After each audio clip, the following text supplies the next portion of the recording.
Hello or namaste. Welcome to Atypical Dikkatein, a conversation podcast. I'm your host Soumyaa, and in this podcast, I talk to fellow queer, neurodivergent, and disabled folks. Why? Because I want to. This podcast is a journey to build solidarity, queer intimacy, and a community. This is a way of taking up space according to our own terms. Today, I have my friend Garima with me. Garima is a disabled agender development sector professional. They have worked extensively in SRHR and LGBTQIA community capacity building and are currently looking for new opportunities. They have their ancestral roots in Lahore. Garima likes to eat, sleep, and sometimes talk. Also, they are a panda. Welcome, Garima. Thank you for joining me today. How are you? Hello, I'm okay. How are you? I'm okay, getting by one day at a time. And thank you for having me on this podcast. It was like I was looking forward to being here to speak because I like to speak sometimes. So, yeah, I was really looking forward to it and I'm really excited to be here. I'm equally excited to have this conversation with you today, Garima, and I'm so excited for whatever we are going to explore in this interesting conversation today. But before we jump into that, could you tell us more about your life as a queer and disabled person in India? Okay, so I came out as a queer person in like when I was 16. I started looking at my sexuality. So, coming out as a queer person, as a person who had uh, uh, just was exploring the sexuality was not very tough for me because I already knew the community and had friends who would accept me as I was. But exploring my gender identity was later, like only 3 years ago, something. I explored my gender identity, and it's a battle that I still have with people because I use they them pronouns. There are certain words like guys, bro, dude that I don't associate with, and when people use them, I correct them, and people sometimes become defensive and they take offense. But it's like as if you that is my identity, and I have to. Put it forward, so I do it, and so it's a battle that way. As a as a disabled person, I came out, I think, only 2 years back, and I've been diagnosed before that, but I never thought of my diagnosis. I have major depressive disorder, I have bipolar, I have ADHD, I have PTSD. I never thought of my diagnosis as my disability because, firstly, there is no language. Nobody teaches us. There is only one lens of disability that usually people have, which is physical disability. I do not have physical disabilities, and that is why it was so difficult for me to even voice out that I'm a disabled person. So yeah, that has been my journey, and it's never been very easy because, as I said, as a person with non-visible disabilities, it's sometimes very difficult for even ourselves to tell myself that I'm a disabled person. So how am I expected to tell it to other people, and how are they expected to believe?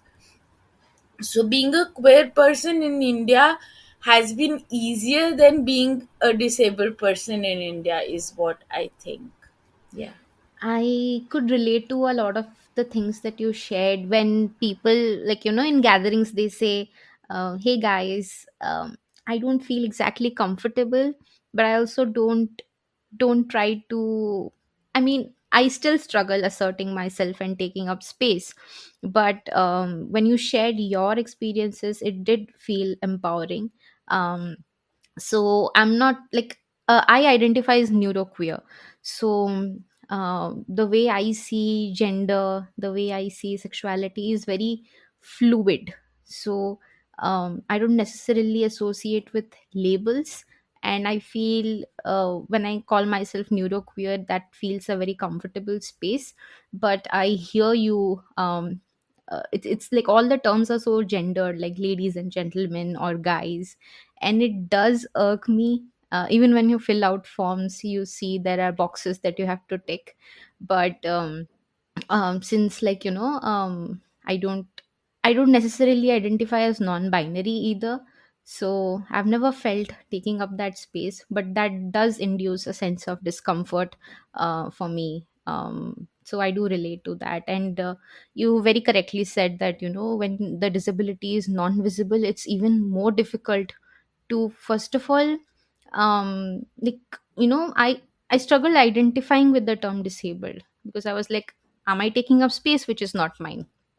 Because again, there is very little understanding and awareness around non-visible disabilities.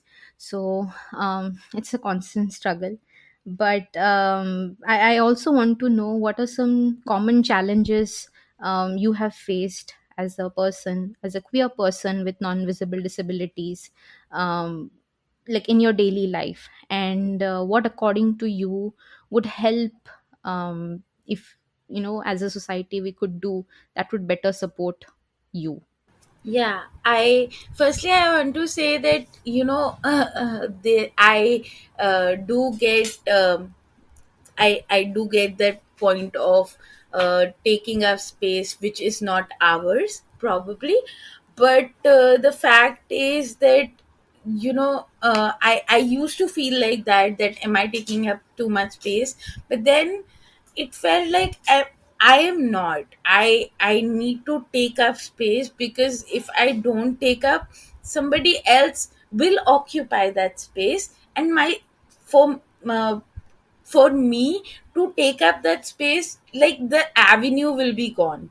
So I feel that we need to take up space. We need to probably surround ourselves with people who can help us not take up space that is ours, and tell us that this is not our space to take.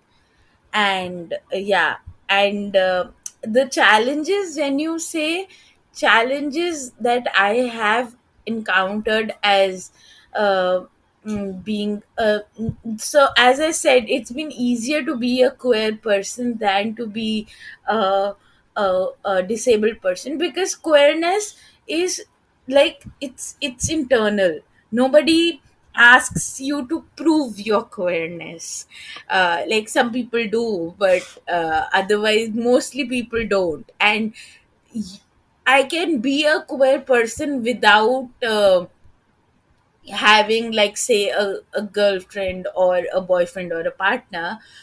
But people still see disability as a people, like, the signage is still a person on a wheelchair.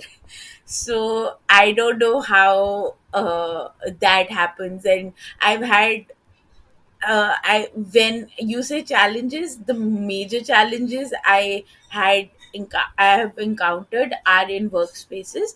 So people do say that, we know that you were a I had a noted disability right activist say to me that we knew that you were a disabled person and we hired you. So in my mind it was like, did you hire me just to tick boxes?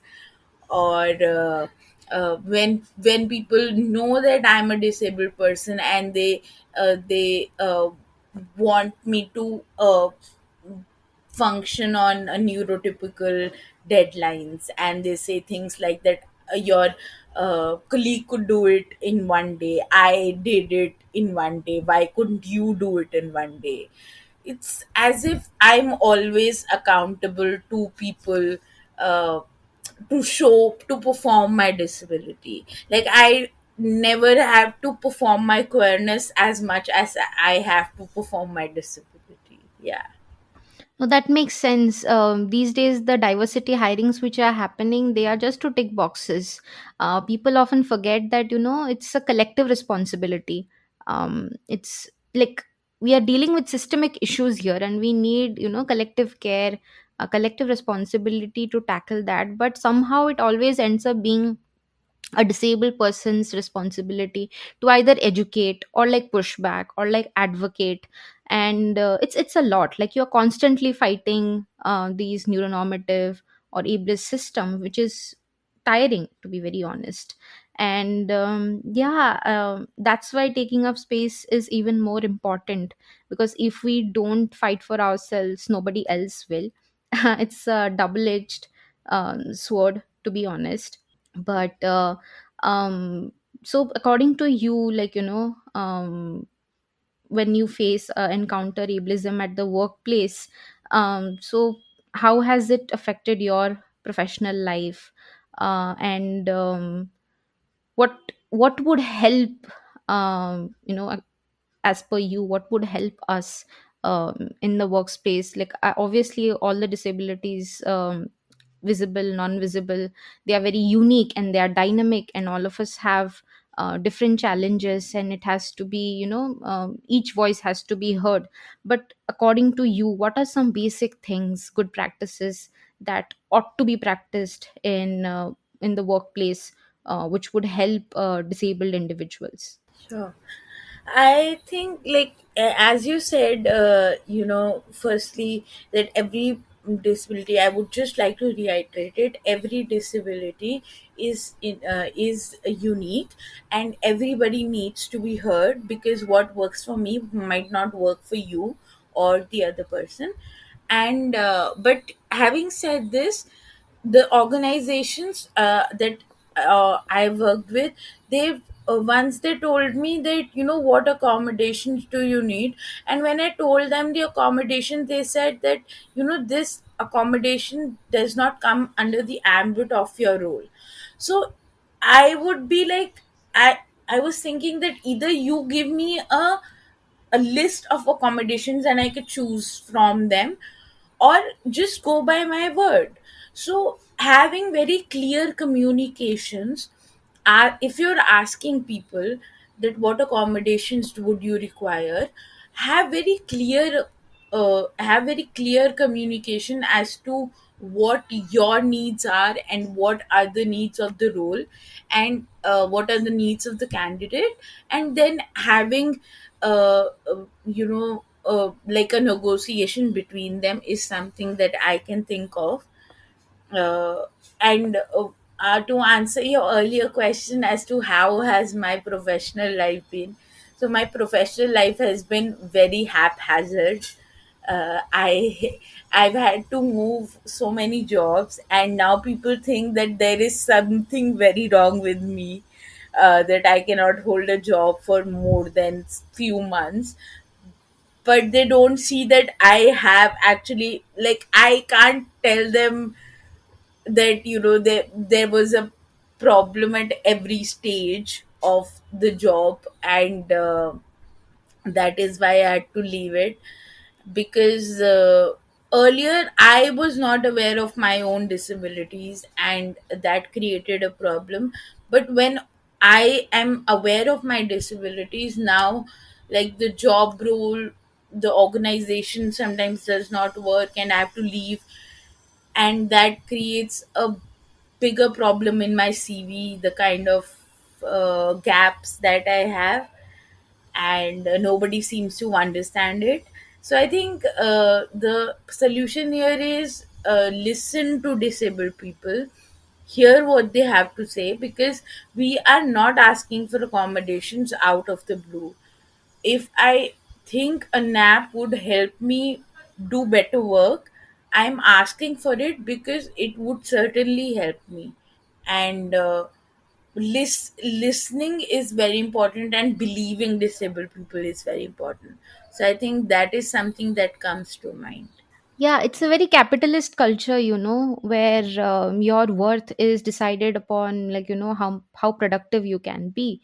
And people seem to miss the point that, um like, a lot of us are dealing with imposter syndrome and dealing with a lot of guilt, for not being able to perform as per neurotypical standards of productivity.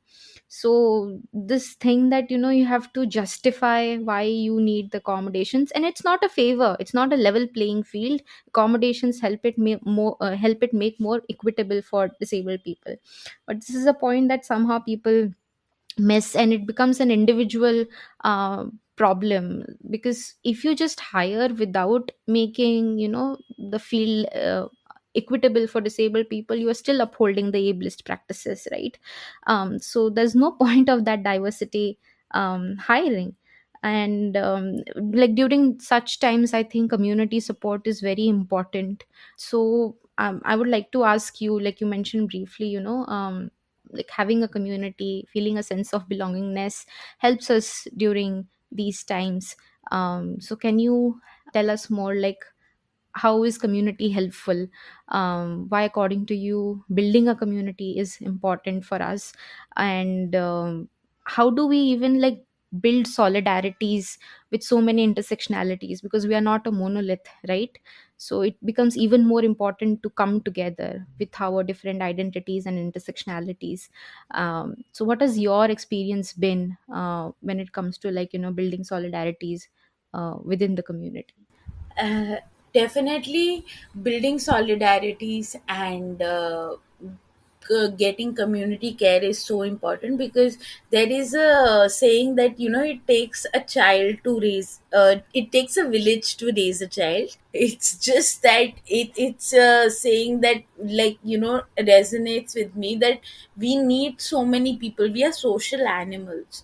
We cannot flourish in isolation.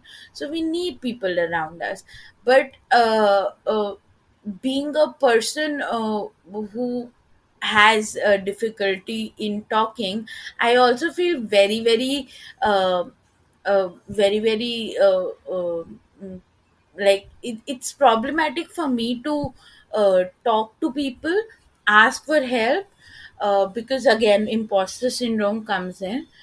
But I feel that people, we should not be afraid to ask for help.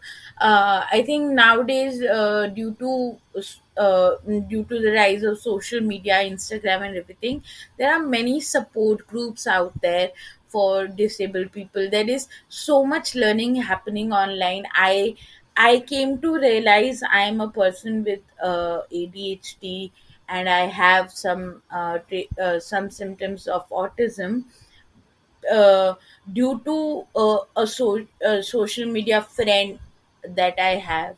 And their posts helped me till now to navigate, and due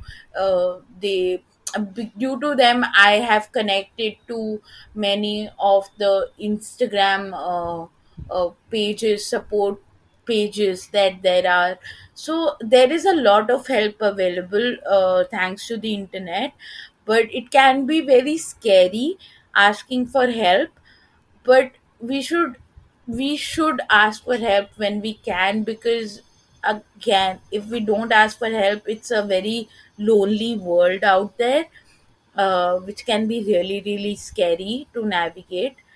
And yeah, I feel it's like impossible to find ever overcome this imposter syndrome and ask for help, but it's very important. Speaking of help, how has your experience been with mental health care professionals? Has it been accessible? Like were they neurodiversity affirming? Were they queer affirming? What has your experience been like? Mine has been terrible, but I would love to know yours. Firstly, I'm so sorry that yours has been terrible. I laughed at it because I have a nervous laughter thing. But I'm really sorry. I have been in. So I've always accessed mental health care through institutions. If I was the institutions that I've studied in, fortunately, have had tie-ups with mental health institutions, so I've always taken therapy from there, or I have gone for free therapy because financially I've not been very well. So I've had weird sort of experiences with mental health professional. Like right now, the therapist that I have, she's very very affirming to all my identities, whether it be disability, whether it be queerness. But earlier I've had people, mental health professionals, talk about my girlfriend as if she was my friend. She my ex therapist referred to my ex as a friend, and in my mind it was always like, she's not a friend, she's not a friend. So it's been like a hit or miss kind of thing, but I think I have finally landed a suitable mental health professional for me. So yeah. I'm so happy to hear that, Garima. And I think for me also, it took about like, more than a decade to find uh, appropriate help. And I think I finally found it. But, those little things are so affirming. Somebody like affirming your queerness, that you have a girlfriend and they are not a friend. So they are just like, tiny things which are really affirming. And like the therapy space is also political, so it can't be removed from politics. So for me, it's very important that my therapist is also on the same spectrum when it comes to like, um, political ideologies and everything, especially all these identities. We can't leave them outside the therapy space. We come with those identities and we carry so much deep trauma, that one space ought to be safe for marginalized identities. So thank you for sharing that, and I'm glad you have that space now. Like you have mentioned in your bio that you have extensively worked in SRHR, and as a queer person, what was it like, as in the practices about inclusion as a queer and disabled person? What does the SRHR space in India look like for queer and disabled people, according to you? So, inclusion in any space, I think it's a farce. There is no inclusion. There is just a basic performative thing that is going on, because I have also worked in diversity, equity, and inclusion space, and I know how these spaces they work. They will just, you know, reach out to you if it's like LGBTQIA plus awareness. They will reach out to you during Pride Month, or if it's say Disability Awareness Month, they will reach out to you in July. And otherwise, there is no talk of inclusion, no talk of actually making policies which are which are which would help the communities. So the SRHR thing that I've worked on, it's basically from the point of view of cis people, of heterosexual people, but I do see some of the organization now where they talk about queer individuals as well, and they talk about different identities and talk about trans masculine persons. And so the shift is happening. It was not there a lot when I was there. So shift is happening, but it's a very slow shift, because uh, ages of systemic things that have been going on. But yeah, certainly a little bit of inclusivity is happening, but it's still very performative. Yeah, somehow policies are made for us or programs are made for us without listening to us, without consulting us. So, I've also experienced a lot of pink washing and tokenism and performativity. And it's also like people say a lot of stuff, like nothing about us without us, but when it comes to actually listening to marginalized voices, or you know accepting or acknowledging that hey, we might have messed up and it's okay to sit with that discomfort, uh, you know, to sit with that feeling and actually do better as allies. There seems to be a long way to go before we reach that. But quickly, talking about disabilities. So, you mentioned that you realized that you are disabled later in life. So, in your experience, how was the process or experience different? When you explore disabilities later in life as an adult and not earlier in life, and what unique challenges and opportunities came with this experience? Yeah. I would firstly like to say about this nothing without us, nothing about us without us thing. That, when people say this, they are again, so I'll say it in a very crude language that जो दिखता है वही बिकता है. So whatever you can see is what sells. So, like, not saying that disability is like a selling point or whatever, but if you have a visible disability, people would come to your help even when you don't require. When you have a non-visible disability, people don't even give you the help that you require. So, it's like, and this has been my experience with affirmative spaces as well, like spaces that claim to be affirmative, that they only look at visible disability, non-visible disabilities, because you cannot see them. They are like, okay, well, fine, that's okay. So yeah, it's a very weird space out there. Now, coming to your point of being diagnosed later in life.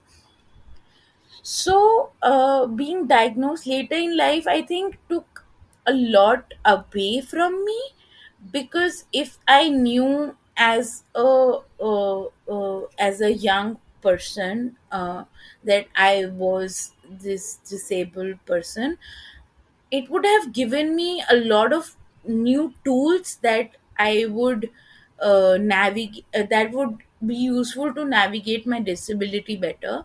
Now, as a person who is, probably 30 and just now coming into the disability sphere, I have to read up so much more. My life like, my life is also happening side by side, and now all this is also there. Now I have to read about it, because nobody else is going to do the readings, and nobody else is going to understand, so it has to be me. So a lot of pressure is on me, because I'm also supposed to be like this, a fully functional adult. I And there is supposed to be no quote unquote caregiver for me. That burden also falls on me. So I feel, being a person who your whole life you're told, nothing is wrong with you, nothing is wrong with you, nothing is wrong with you, this is just probably, just a phase, it happens to everyone. When you figure out that, oh no, these are the unique challenges that I have to go through, it becomes really difficult, because then you've been told all your life, like most of your life, that don't ask for help, don't seek out support. But then when you have to do the opposite of that, your your mind just explodes. It's like, where do I go, what do I do? So I am living in a conundrum where I require a lot of help. I just do say that I need collective care, I need community care, but I don't have it, because I have been told to, as per the neurotypical standards, I've been told that, okay, now you're an adult, now you do not require this much of help, and all these notions. So now I don't know what to do. It's very confusing and contradictory to myself. It's also infantilizing, no, like how people see a physical disability and they think that okay, this person needs help. So you are infantilized that way also, and when you have non-visible disabilities you are not believed. Or I don't like calling it gaslighting because it also stems from a lack of awareness. But like when people are like disabled people are saying that these are the challenges, at least believe them and help them make the field more leveled. But that's also something that gets missing in these spaces, and it's even more heartbreaking when um like such kind of hierarchies exist even within like community spaces, which causes a great deal of heartbreak to me. And yeah, it's just unfortunate. I wanted to also understand from you, do you think there's a relationship between your queerness and your neurodivergence? And if so, how do they intersect in your experience?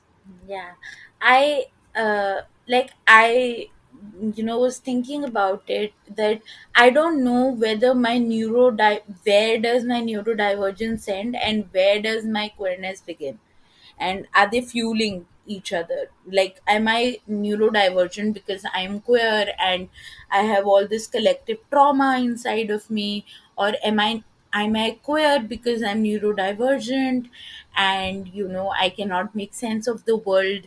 So I feel that they go hand in hand.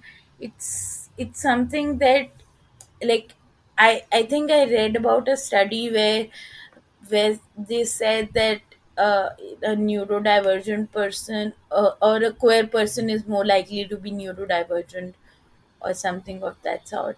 So I think that is there, and how do they navigate each other is very badly because I am confused about my identity most of the times, and then I'm also confused about what to do in life.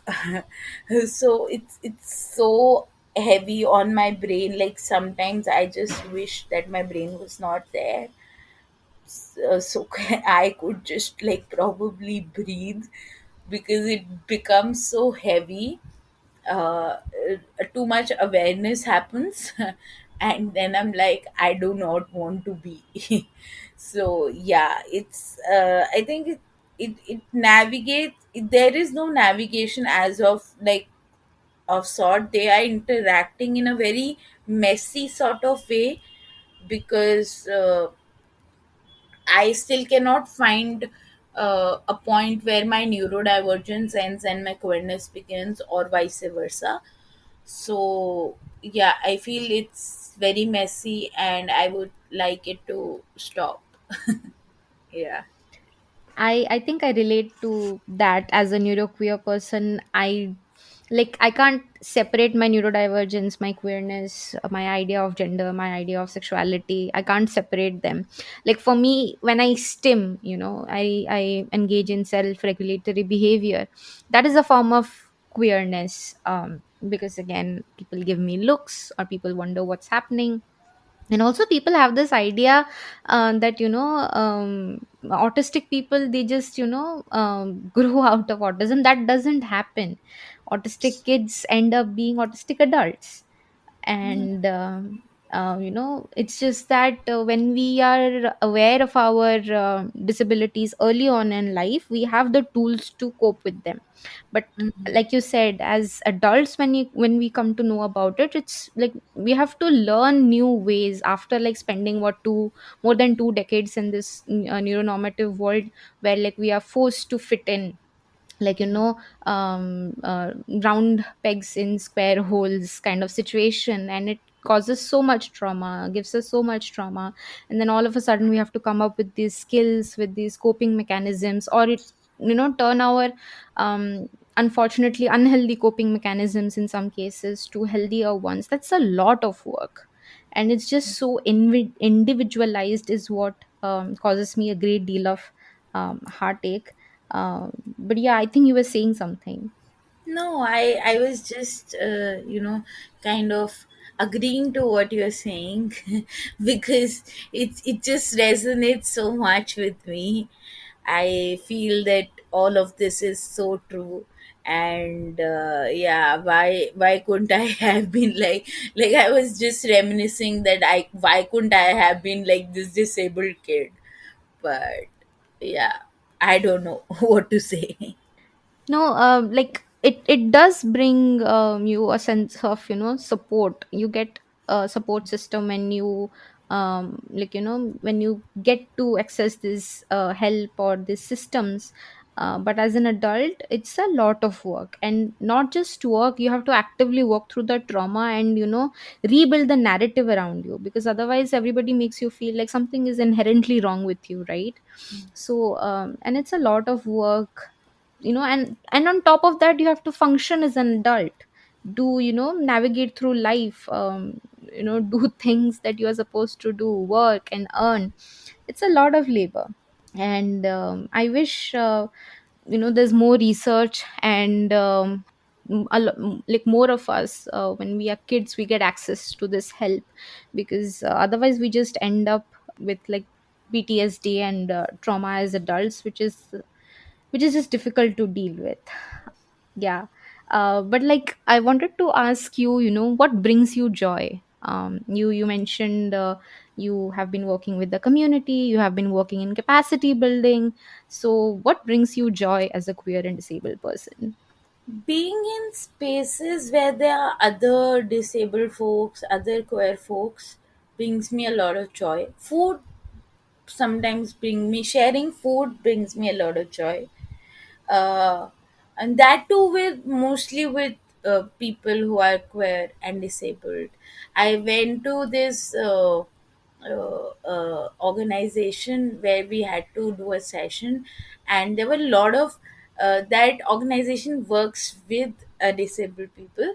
So there were a lot of disabled people, and it felt like I am in the right space because you could see so many disabled people doing their work, just doing their work, minding their own business, but still to be in that space with them, sharing that space with them is a source of joy.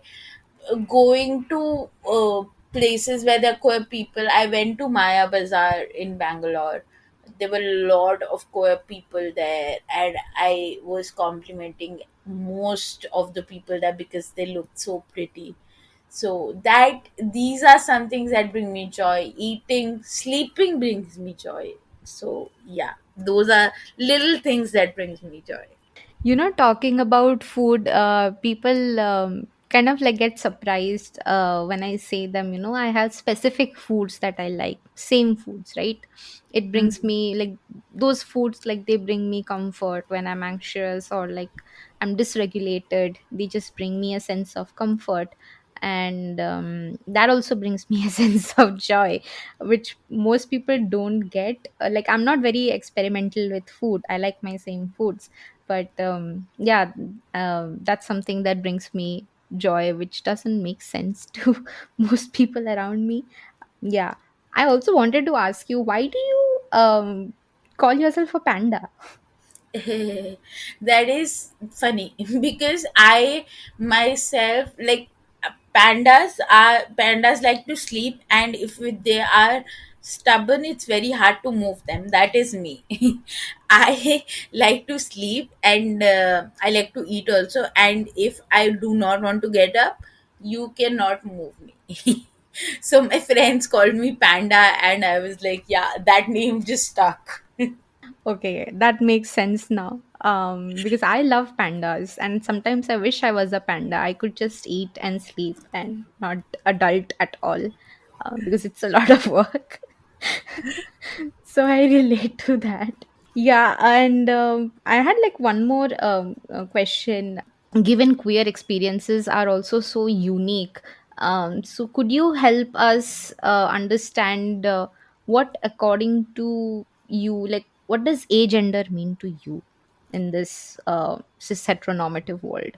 So for me, agender means not being any of the genders that we know of. Like for me, it is just being in this body, this corporeality, but not being seen probably, or not being perceived as any of the gender, which is practically impossible because I do dress as femme and do present as femme. I don't know, I just dress the way I want to, but people see it as femme. And because I'm in a female assigned at body, I'm a female assigned at birth, I do have breasts, and people see me as a woman. But for me, agender means being nothing. It just means being probably a person, which also at sometimes I find problematic. I also want to be a panda or a sloth at best. But yeah, for me, agender means means that not being anything and just being a person. Thanks for sharing that. And I think I relate to that. Like, my idea of neuroqueerness is also very similar, although we use different labels to make sense of our identities.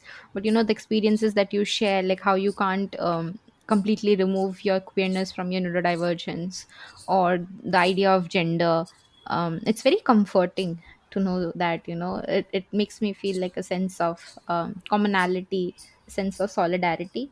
um I'm so glad. so yeah, like too often we get caught up in the identities that we don't think about the commonalities that exist between us. And I think it's beautiful when we are able to find those strands, because there's a lot of divisiveness that exists in the world already. So I think this is equally important. But I also want to know from you, what according to you should be done, especially like knowing about your experiences in the workplace, and knowing, like, through your experiences, how there's a long way to go when it comes to inclusion. So what according to you are some good practices, or things which ought to be done in order to make the social sector, or like this even the queer spaces more queer affirmative or queer inclusive, so that the intersectional identities also feel a sense of belongingness? So I feel like, as I said, for disability, that hear and believe disabled voices. Likewise, hear and believe queer voices as well, and let people take their own space and do not barge into a space that is not yours. Don't be like, I'm an ally, I'm going to speak for all of you. That does not work that way. You're not being a good ally if you're doing that. So let people decide for themselves, and also like never out people, like both for disability and for queerness. Never out people. If they have an identity and they want to share with someone, you don't force them, go on to force them to share. If they are comfortable enough, they will share. If not, then just leave them alone. That is something that comes to mind, I think. Other than that, if signages do matter. So if you are, like, say, a queer affirming firm, you put the signages everywhere that we value diversity. Or like, don't expect people to just come and open up to you just like that. They will open up to you when they see that all these things are there, and you are a welcoming space. So I think that is something that comes out at the top of my head. No, this is very important, creating safety, not outing other people. Because sometimes we get caught up in things, and this creates, an unsafe environment for the other marginalized person as well. But keeping this in mind, I also want to know, how can we create safety within our queer spaces, or even like in queer affirmative, queer friendly spaces, how do we build safety within our communities? I don't know any magical practices that would be there, but yeah, even if you're a queer affirmative space, have some best practices. Make sure that you tell people to not out someone. If you are a queer person, that does not mean that you are perfect, or if you are a disabled person, does not mean you're perfect. You can make mistakes. So having these ground rules, like never outing someone, or asking their pronouns, or putting your pronouns first, uh, all these things are a good practice, like regardless of whether you are a queer affirmative space or a disability affirmative space. So I think all these things matter, whether or not you are, whether you are a disability affirmative space or a queer affirmative space. Yeah, sometimes we also get caught up in doing the right thing so much that we also divulge information which we don't have the right to. For example, in some spaces, not just queer spaces, like because of the discourse and everything, sometimes there's this pressure to share your pronouns as well, and some people might not be comfortable doing that. That is true. I read this thing somewhere that don't put the pressure on disclosing people's pronouns. You keep your pronouns first, and then let them know that, like, by the conversation, let them know that it's okay to share your pronouns. If they want to, they can. If they don't want to, they would not. So that is something that I feel is very helpful. Like, I tell people my pronouns first, and then people might follow suit or not follow suit if they're not comfortable. That helps. Yeah, it's also important to remember that. And I had one more question. So, do you think, like, given like how, after COVID and everything, how a lot of us are relying on digital spaces, because as it is, a lot of disabled people, we started finding our communities in digital spaces because physical spaces were not accessible to a lot of us. So, I think a lot of disability activism also started in digital spaces. So in your experiences, how has this been helpful? What are the newer challenges that have cropped up with the, now that we have, a lot of us have shifted to on like on the digital interface? So what has the experience been like in your case? What are the new challenges that you experienced, if any, and what are the positives that you experienced after, especially after experiencing the pandemic? Yeah. So I think digital gives you a sense of anonymity, which can be a source of power, and power can be abused.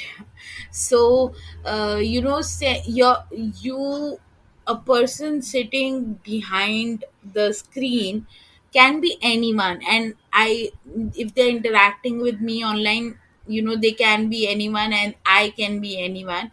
Does not have to, like, if I am, say, if I was a person in wheelchair, my wheelchair would not take precedence there, and you would not see me as a person in wheelchair. You would see me just as a voice. So that is helpful. It helps to take, like, reclaim the power. But that also goes into the other thing of that, if you are anonymous, you can say things which are hurtful. If I'm a person who I put my whole self online, I would write that I'm a disabled agender person. So people find it very easy to say things which are hurtful, and say things which would cause me pain, because they do not see me as a person there. They see me as a voice. They see me as a voice, and I would not be able to see them. So this anonymity, though it gives me power, that I can put my whole self online, it also gives them the power to say anything and abuse the power that they have. And that I feel is very, very something that is come out, that people have been facing a lot of slack online, and there have been cases of cyber harassing, cyber bullying. So that has happened.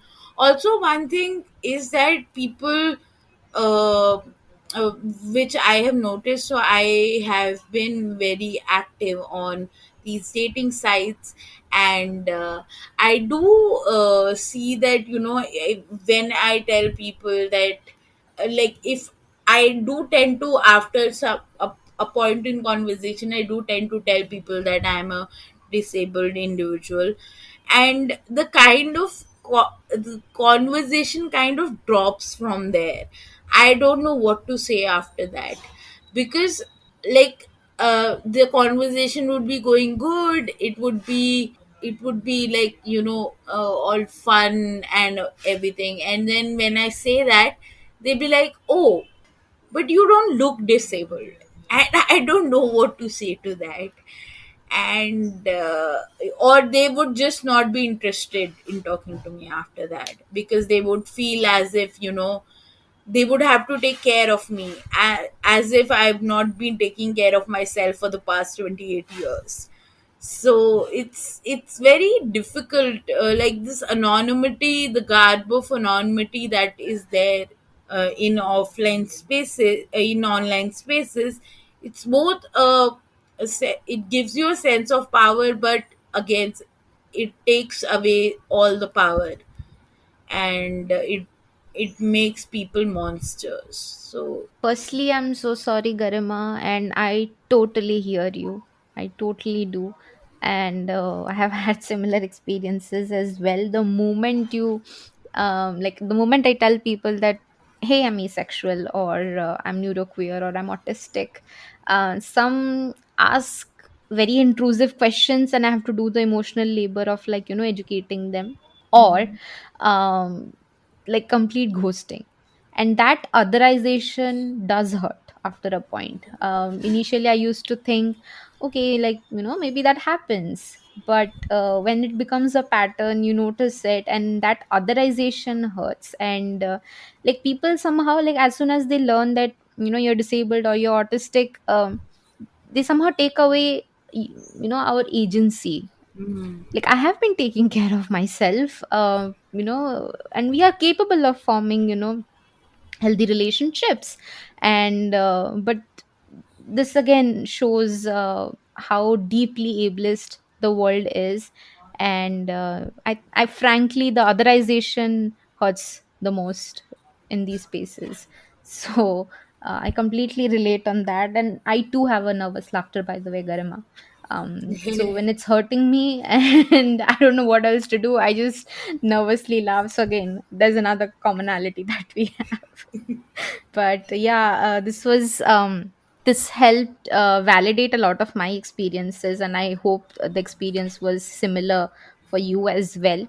And even if we have very different intersectionalities or very different ideas of how, what's mean to us, but there's also this strand of commonality which binds us, and I could clearly feel that in this conversation. So thank you for sharing everything. Any parting thoughts from you?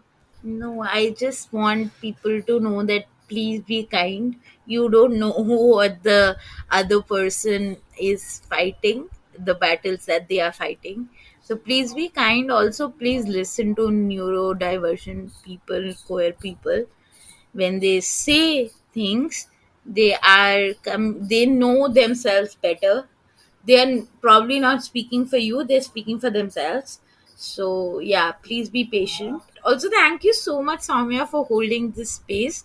It's a very nice space, a very lovely space, and thank you for having me. Thank you so much.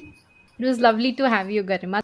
If you are hearing this message, you have listened to the entire episode. So, a huge thank you for that. You can listen to Atypical Dikkate on Spotify. And if you want to reach out to me, your host Soumya, check out the Linktree link in the description. See ya!